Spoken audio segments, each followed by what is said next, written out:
Football is a game decided by the smallest of margins, and depending on which way the pendulum swings, it has the biggest of consequences. I haven't said that in a while. The butterfly effect is back. This is the series where we investigate tiny details of football that had the biggest of consequences. We're going to be looking at Steven Gerrard's slip leading to Jurgen Klopp's success at Liverpool. Now, you've got to bear with me with this kind of stuff. We're looking very in depth in terms of what's happened.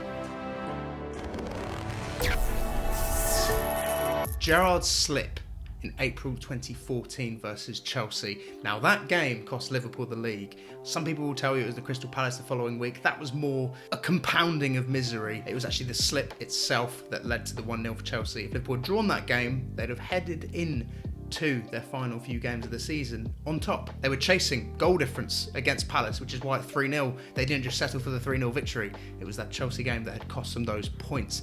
And that would have been their first league title in the Premier League era. They had not won a Premier League up to that point. Brendan Rodgers would have won Liverpool their first Premier League. Now, Liverpool as a fan base are particularly loyal when it comes to managers, whether that's Shankly, Paisley or Klopp in the current era. They're a team or a side or a club or a culture that almost have their managers above players in terms of the legends.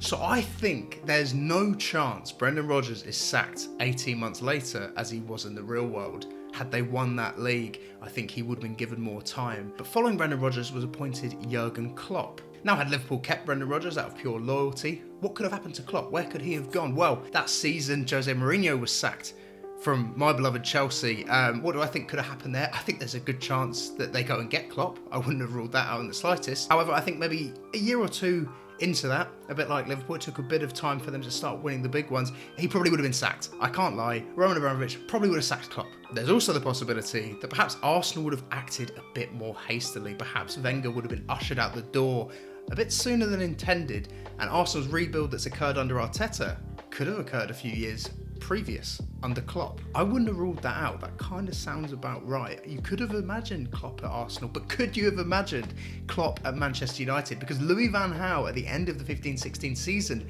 he did leave. I say leave, he was pretty much booted out the door. However, Jurgen Klopp at Manchester United, that's something that could have been a real possibility. Obviously, they went for Jose Mourinho for that 16-17 season, but had Klopp had his schedule all free, Liverpool had Brendan Rodgers, it might have been very different. Perhaps that 16-17 summer, Sadio Mane signs for Manchester United under Jurgen Klopp. What a ridiculous thought that is, but a realistic one. These are things that could have genuinely happened, and I do firmly believe that. Had Gerrard not slipped in that game, Jurgen Klopp probably wouldn't have been Liverpool manager. And this is a testament to the loyalty of Liverpool fans in that sense towards their manager. Had Rodgers won the league, it's a big thing. But in unearthing all this, we are unearthing something else, and that is Gerrard's slip leading to Klopp being appointed at Liverpool and what he's gone on to do in terms of winning every trophy available. Carabao Cup he's actually won twice. He might win a quadruple this year, which means... Tobes, you idiot, they've gone out. They've gone out of the FA Cup. Another Premier League, a Europa League actually, which they haven't won, and another FA Cup. I mean, Jurgen Klopp has done it all in that sense. Other than the Europa League, yes, I know, but he's won a Champions League, right? You'd rather win a Champions League than the Europa League. That Champions League winning side that finished with 97 points and still didn't win the league, which is obscene, by the way. That's absolutely unprecedented for a team to get 97 points and not win the league. What do you mean, Pep? But the following year, 99 points, winning that Premier League, bringing home that first title in 30 odd years for Liverpool, the first Premier League title, was under Klopp, not Rodgers. So it's kind of a weird sacrifice. Steven Gerrard, obviously one of Liverpool's all-timers, one of the biggest legends at the club, managed to win that Champions League in Istanbul, didn't get his hands on that league title, but his biggest failure of a moment as a player, and obviously a painful day for Liverpool fans against Chelsea in that game, gave the majority of Liverpool fans, particularly young ones, the best memories of their life. That horrible occurrence for Liverpool fans led them to so much joy. Think how fucking mental that is. Everything that Klopp's gone on to build and win with players who were there that day, in Jordan Henderson, but also Mohamed Salah, who was in a Chelsea kit. Even that in itself is it's a wild thought to see how much changes within football. Wait, so arguably, without the Gerrard slip, Salah doesn't sign for Liverpool. Klopp goes to Liverpool, Klopp takes Salah from Roma. A lot of it's fucked. It's mad to think what Klopp has built at Liverpool could have been at any of those clubs I named. I mean, City was already sorted. Pep was coming in the summer. That was something that was sort of announced in January, so we can kind of rule that one out. I've already established Chelsea probably sack him. I'm not gonna lie. Roman probably sacks him a year or two into it. That's what he did. That's what he's best at. And winning things, obviously. However, for an Arsenal or Manchester United, how different could their footballing landscape be?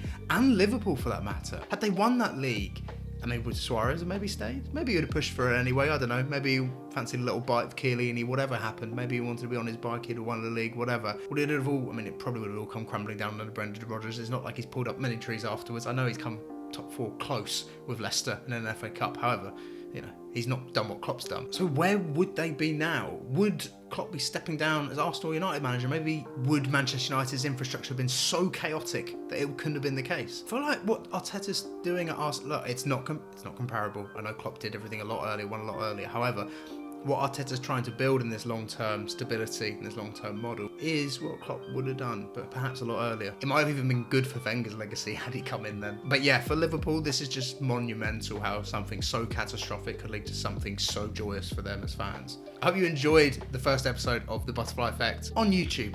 I've been doing this many years on TikTok. I had missed doing them, to be honest, but I just wanted to up the levels. I feel like we needed to do this, and I feel like you guys could enjoy that a lot more. I will be continuing to revisit some of my older ones and looking at them more in depth as I have here. However, there'll be many, many more. So make sure to hit like, hit subscribe, because I'm getting in the rhythm of actually saying that now. It would mean an awful lot to me, and you're going to want to see more of these. Of course you are. Right, nice one, lads. In a bit. Butterfly Effect is part of the MCU, so you are getting post-credit sequences, and I'm here to tell you that the next episode of the Butterfly Effect will be focusing on a game that both teams won. They are becoming a better and better side. I can't deny that they look like a top side, one that's on the precipice of potentially winning a Premier League or even a Champions League, or even both. Now that doesn't even bear thinking about as a Chelsea fan, but I can't deny that they're close.